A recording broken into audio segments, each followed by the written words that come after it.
The love of your life. The love of your life does not have to be a person. So many of us have been shaped by conventional values to think that the love of our life must be about a lover, a child, a soulmate, or a family. But the truth is, to each of their own. The love of your life should be anything that makes your heart sing. It can be anything, really anything. It can be a hobby, a pet, a mission, an activity, a city, a culture, a profession, a subject, a goal. It can be something like food, mathematics, art, travel, fishing, Scandinavia, making friends, talking to strangers. It can be the strangest, weirdest things. To reach our deepest potential, we need something that moves us emotionally, stimulates us intellectually, shakes us spiritually, and allows us to be consumed by it entirely. The love of our life brings us joy, purpose, and meaning to our existence. Have you ever had an out-of-body experience where you forgot time and space and were totally immersed in where you were and what you were doing? In what moments in your life do you feel transcendent? Do you feel deeply connected to God, the Tao, nature, the universal energy, sentient beings, or a force you can feel but not see? Is there a place in the world that whenever you feel fatigued and disheartened, you close your eyes and travel to? If you had only 1 month to live, where would you go and what would you do? It is not uncommon that we would have had a time in our lives where we separate ourselves from what makes our hearts sing. It's not realistic, you had said. It will not bring me a real career, you had thought. It's irrational. So you hid your authentic desires from yourself and others. There were times when your passion tried to get your attention, but you were too busy being an adult to give it a second look.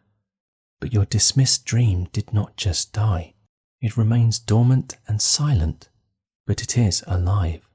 One day, when things get out of hand in your adult life, when things do not go according to plan, when you have a career setback, a relationship trauma, or a painful family conflict, your old friend comes knocking on your door. When this happens, it is often not a conscious decision, but a sense of urge, a compulsion, a nameless desire.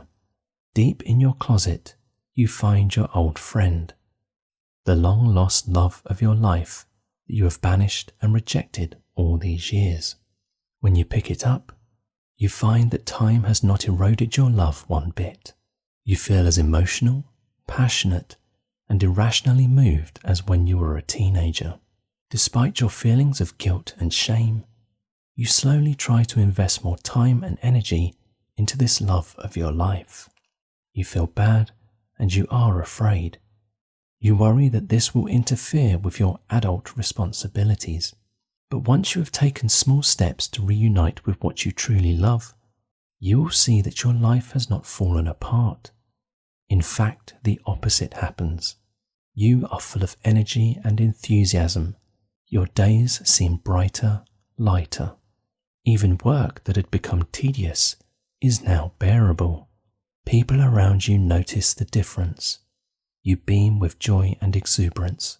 Your energy is contagious. At this point, a part of you may blame yourself for ignoring the love of your life for so long. You are angry at yourself for having hidden in the closet for so long, for not living authentically all these years. But you are not the only one. Jung has famously said that for many of us, the first half of our lives is about accumulating and adapting. It is only when we reach a turning point in our lives that we embark on a journey to reunite with our authentic selves. This is a time in your life when you meet yourself again. You have the power to rewrite rules that don't work for you anymore.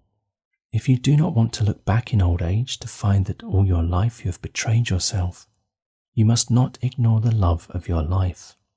You are at a pivotal point. Would you once again turn your back on your true love? Or would you run towards it this time with your one and only life?